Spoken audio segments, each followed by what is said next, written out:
Енді олай уайымдатпашы, ақылың бар ғой, балам. Полиция келіп бәрі шешілді. Мен ұрған балаларды мектептен шығарып жіберді. Алаңдамаңыз. Саламатсыз ба? Сәлеметсіз ба? Жарайды. Қалайсыңдар? Қалайсың, Асан? Неге батырсың? 11-лерге бір өзің барасың? Бірдеңе шештің бе енді? Жинап берген ақша неге бермедің?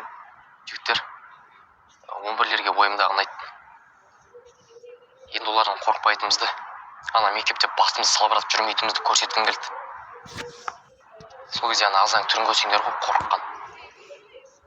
Бірақ ол ақша бір жанның мамасына қандай да бір көмек болатын еді ғой.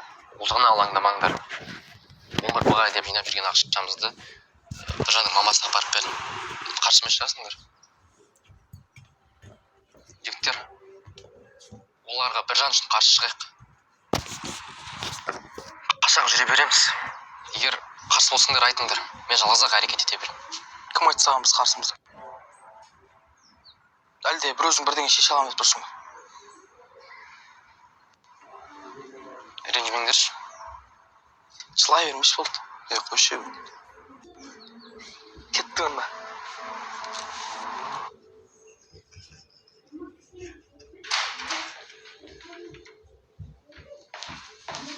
Бұл қойып берші, жұмыстан шығам.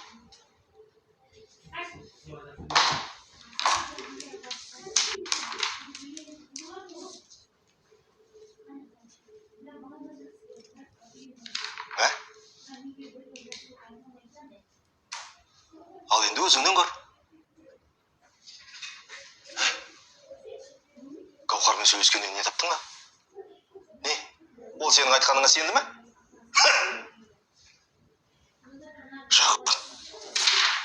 Егер сол кезде тып-тыныш қарсыласпасаң ғой, бәрі жақсы болады.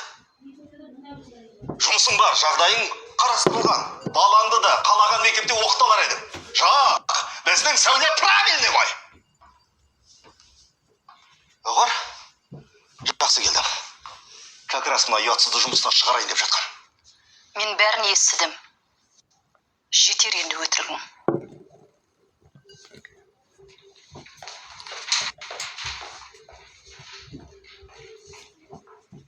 Біз жеңсек, системаны тоқтатамыз.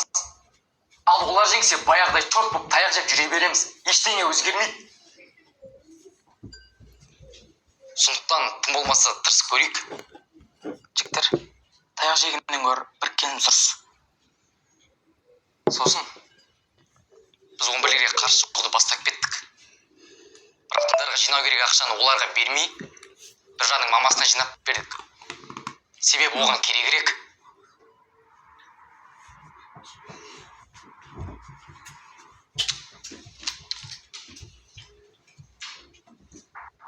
Братан, бола ма?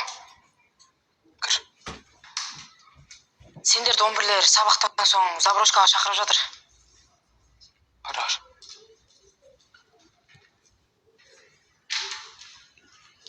Жігіттер, 11-лер жиналады. Енді тек сындыру ғана қалды. Базар жоқ, біз барсақ баратын шығармыз. Бірақ басқа оның ұлдары түгел шықпайды. Оларды күшік кезінде ақталап тастаған. Барлығы да ұқтансынуы мүмкін.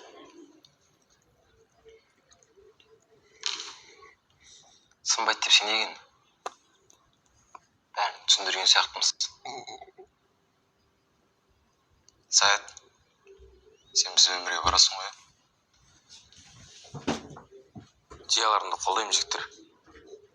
Бірақ мен араластырмай қойыңдаршы.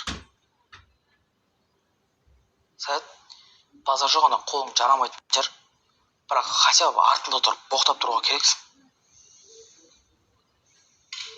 Сен қашан осылай жүре бересің?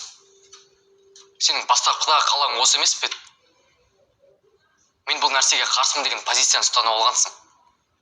Бірақ қарсы болып бітірген түгің де жоқ. Қарсы болу жеке басыңды алып қашу деген сөз емес, Саят. Бәрін түсінем. Бірақ мен ойымды өзгертпеймін. Ренжімеңдер. Жеге. Артқа қайтатын жол жоқ. бәріміз жиналамыз. Біз кім үшін, не үшін күресіп жатқанымызды ұмытпаңдар.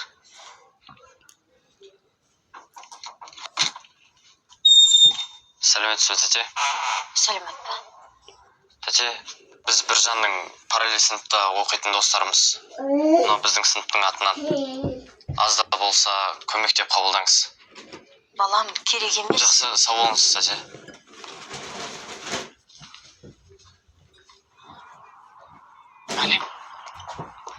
Мәриям не?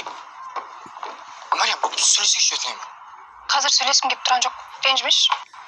Мәриям.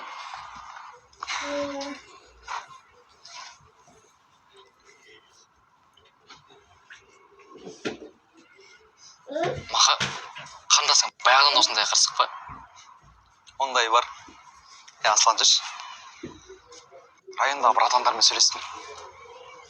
Аха, есіңде ма? Аза өмірі райондағы Сары братан деген біреуге ақша жинап жүруші еді ғой. Түрмеде отырған ба? Иә, сол қайтыс болған екен. Иманды болсын не? Ең қызығын айтайын ба? Ол 1 жыл бұрын түрмеде инфаркт алып өліп кеткен. Қумаш? Біз сонда кімге ақша жинап жүрдік? Сол ғой, мәселе сода болып тұр. Мына 11-лерге сюрприз болайын деп тұра білесің бе? Айтпақшы, Мәриям Олимпиададан 2-ші орын алды ғой. Құттықтадың ба? Бәсе, қуанышы қойнына сыймай жүр ғой. Енді жаңалықты ондарға айтайық. Айтайық. Кеттік. Тәте, мынау 10-шы сынып атынан алыңыз. Балам, Алыңыз, бізден бір көмек болсын. Жақсы болыңыз.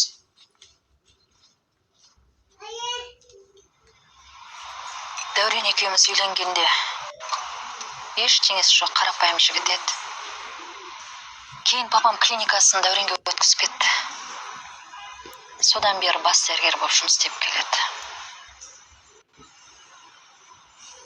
Өмір деген қызық. Осыншама уақытқа дейін барлық айтқан сөзіне сеніп келіппін ғой, Сәуле. Адамды тану үшін бір ғұмырда жетпейтін шығар. Шынымды айтсам, сенің алдында Дәурен үшін ыңғайсызданып отырмын. Ыңғайсызданатын ештеңесі жоқ, бұл жерде сен күнәң жоқ қой. Керісінше, мен сенің алдында өзімді кінәлі сезінемін. Иә, мен де Дәурен айтқан сөздеріне сеніп келдім осы уақытқа дейін. Сені психологиялық ауытқу бар екен деп ойладым мысалы.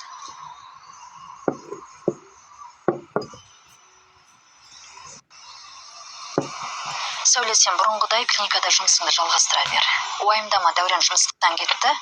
Заңгерлерге де айтып қойдым. Ажырасу туралы құжаттарды дайындай берсін деп. Ендігіде сені де, мені де мазаламайтын болады.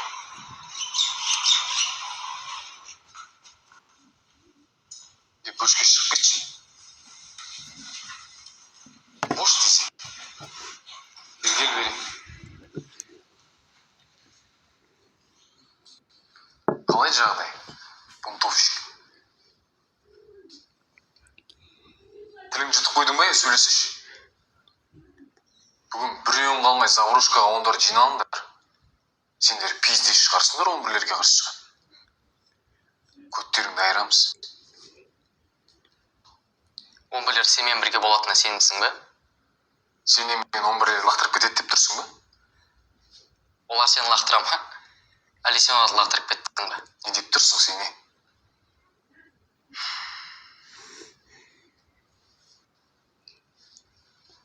Сары братан 1 жыл бұрын түрмеде қайтыс болып кеткен естісе, достарын естер екен. Сен бізден ғана емес, бүкіл мектептен жинадың ғой ақшаны, Сары братанға деп. Әлде ұмытып қалдың ба?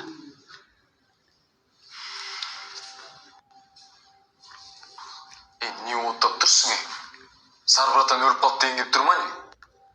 Сен оны еше білмейсің ба? Давай, демал.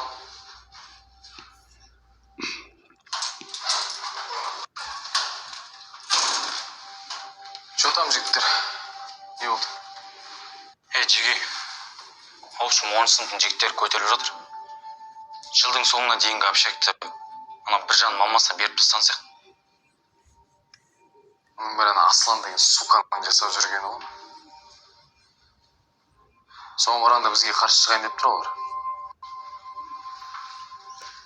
Қысқасы былай жігіттер, сыныптарың жинаңдар бәрі.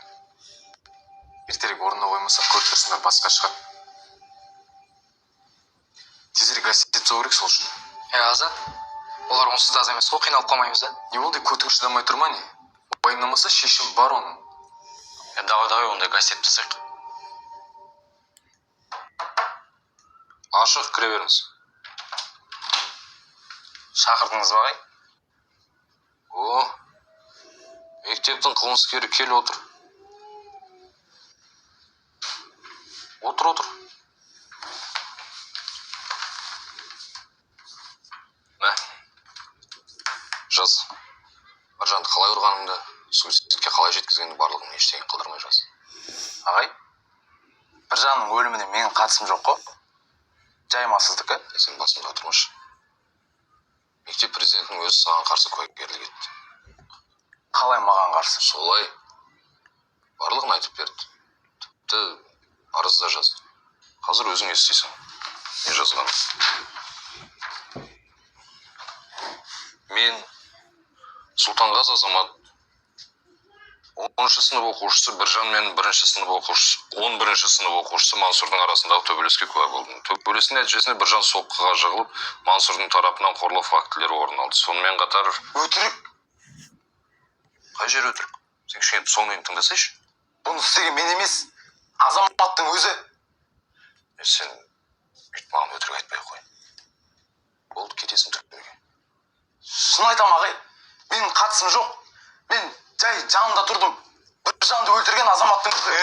Болды. Сөйтіп ақталмай қойшы маған. Айтып тұрмын ғой саған, саған қарсы арыз жазып қойды. Біржанды өлтірген мен емес, оны өлтірген Азамат. Менде видеосы да бар.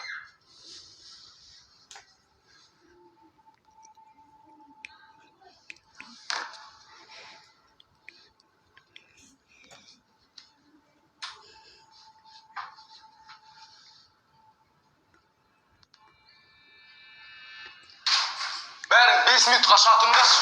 Азаматпен сөйлесуім керек. Не болып қалды? Өзіміздің шаруа. Дұрыс шықшы.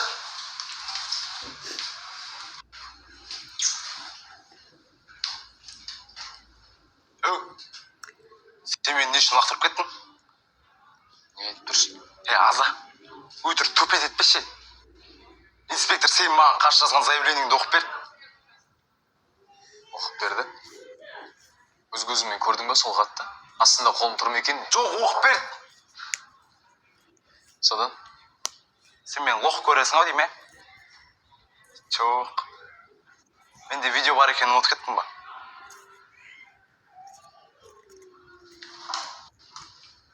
Көрсеттің демеші сол видеоны. Көрсеттім. Мен лақтырып кетіп. Өзім тап-таза болып шығып кеттім келді ма не? Мал, не істедің сен? Мен инспектормен сөйлескенде жоқ. Былай тұршы. Далбан.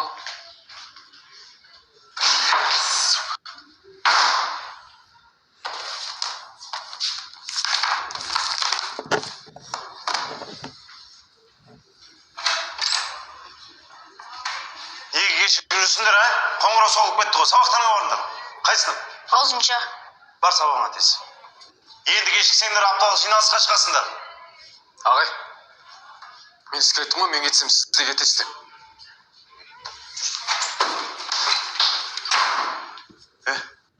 Сен басың істей ма? Коридорда неменеге маған дауыс көтеріп тұрсың? Тағы не болды? Ана инспектор Нұрбол мен Біржанды ұрып жатқан видеоны тауып алыпты. Өткенде мен саған айттым ғой, 10-11 класстың балаларымен сөйлесті. Не, балалармен сөйлесемісің? Қалай президент болырсың сен? Ағай, мен кетсем сіз өзімен бірге ала кетем. Қорқып кеттім мен сенен. Қайтсам екен, қайтсам екен. Ана менің аузын жабыңыз, ағай. Білем, нервқа тимей кетші бір. Айтпады демеңіз, ағай. Жоқ қалшы деймін, мен сен кетші бар жау.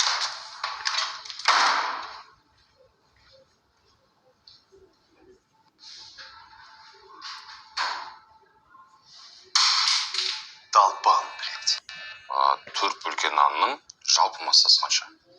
0,135-ті 4-ге көбейтсек, сонда 1,140 болады. Дұрыс. Енді соны жаз деп беремін.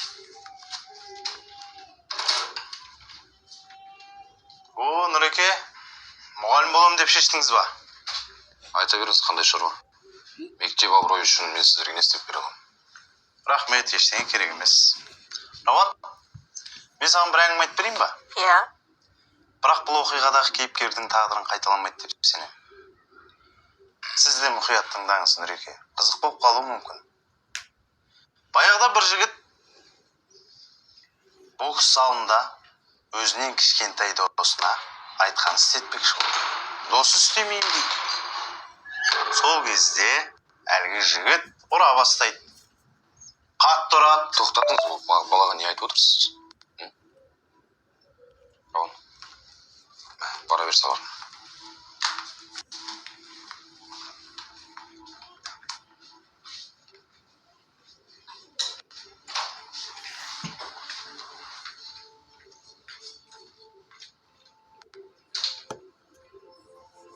Баланың әңгімесін айтпай, бірден толық етерін айтыңыз.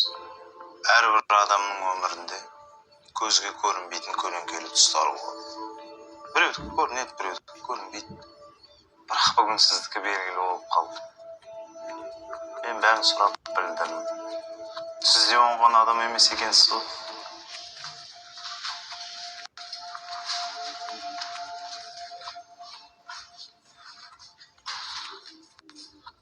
Асқар, Ау, бергеш. Зал чөпсінші. қош братан, өткенде ғана жүрдім ғой. Асығып тұрмын, үйге қайту керек. Не болды саған, адам сияқты айтып тұрмын ғой. Шуып тасташы. Үйтіп ұстамай ақ қойшы, брат.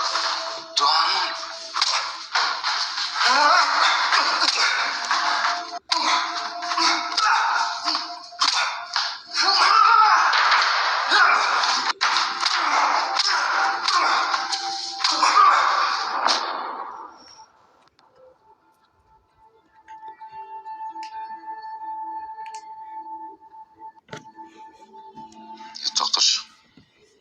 Нақты не керек саған?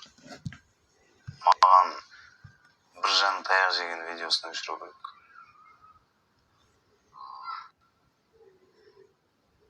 Отырған орның үшін қылмыстың артын жабуға дайынсың ба?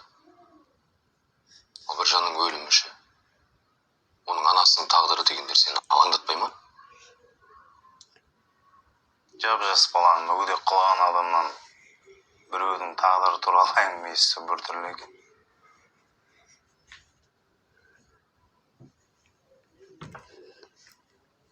Міне, баяғыдан бері осылай істемейсің бе? Келістік деп ойлаймын. Келістік қой деймін, иә? Жарайды, Нұреке, мен кетейін.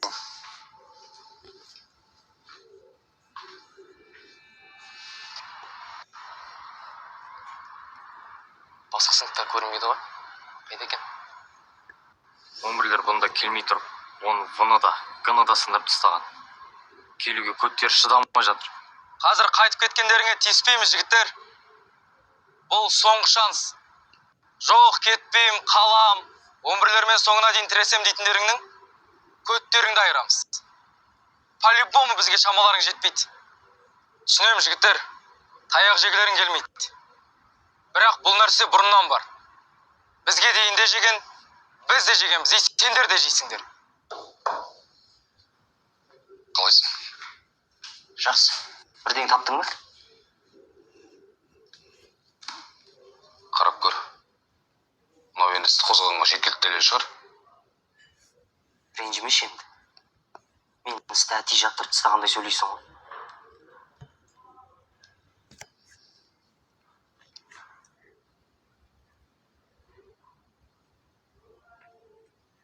Мынау жеткілікті ғой. Болды енді істі қайта қозғап, мынау баланы табу керек. Жарайды онда. Ордер шыққан кезде маған айтсын. Жақсы. Мыналар кімдер тағы?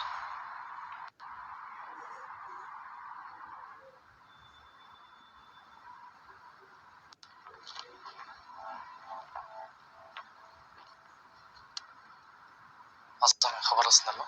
Қашан келеді өзі? Білмеймін. Біржан, арман орындайық.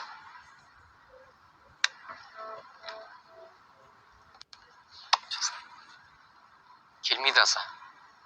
Не үшін? Келетін болса, ана жерде тұрушы еді.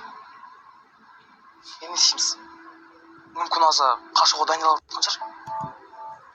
Оламай құтылмау керек. Көмек керек пе? Мен сен бірге барайын. Жоқ, өзім. Жоғым болсын. Сәттілік, жігіттер. Жігіттер. Біржан! До конца!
Мама, жиналысып кетеміз.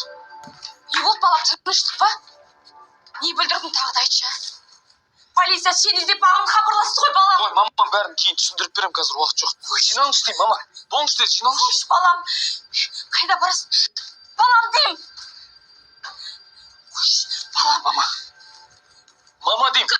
Мама, қарашы, менде кішкене ақша. Қайда барасың? Кішкене ақша. Мына ақшаны қайдан алдың, а?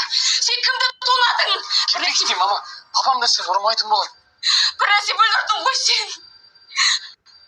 Азамат. Мама, қарашы, мама. Кетейікші бойдан, өтініш. Маған бәрін түсіндірмегенше мен ешқайда кетпеймін. Азамат, балам. Анау сені ұрып өлтіріп қойса? Айтпады деймін. Қайда барасың?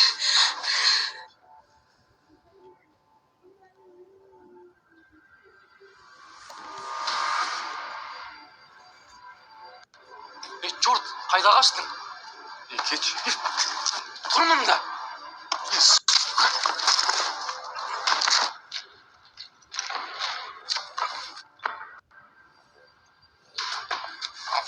Сайпам. Кешні.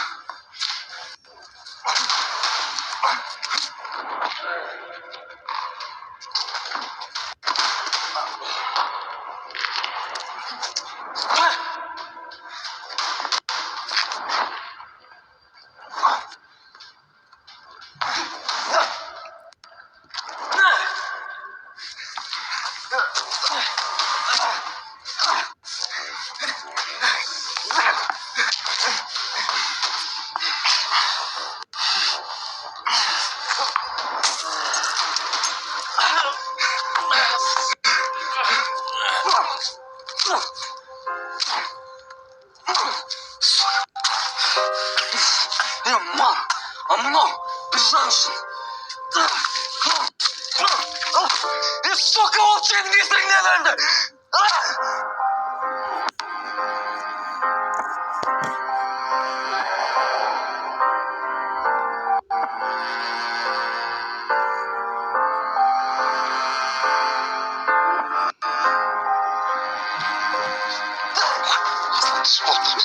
Болды, қой деймін, ол жазасын.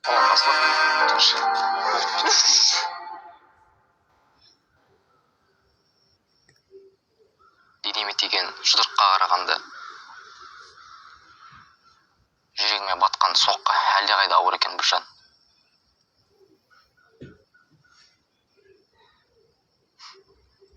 Мен саған не үшін келгенімді білесің бе? Ендеше тыңда. Мен саған уәде беруге келдім.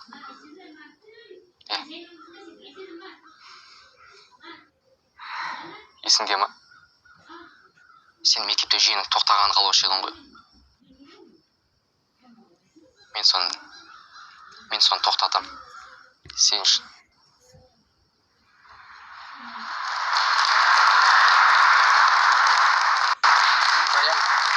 Негізі мына гүлді апайға алғам.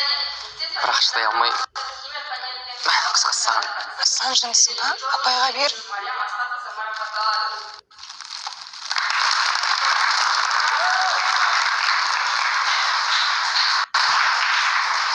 Қайырлы күн, құрметті оқушылар. Соңғы уақытта біздің мектебімізде қайғылы жағдай орын алғаны бәріңізге мәлім. Сол оқиғадан кейін біздің мектебімізде көптеген өзгерістер болды. Мектеп басшылығы толығымен ауысты. Оны да білесіздер. Ендігәрі біздің мақсатымыз сол олқылықтарды қайталамау. Керісінше, мектеп оқушылары арасында достық пен ынтымақтастықты арттыра түсу. Ол үшін әрине мектепте тәртіп қажет. Бабамыз Бауыржан Момышұлы айтқандай, тәртіпсіз ел болмас, тәртіпке бағынған құл болмас дейді. Сондықтан ендігәрі мектепте тәртіп бұзған оқушыны бірден жазалайтын боламыз. Осыған орай мектебіміздің жаңа президентін ортаға шақырып ойын білсек.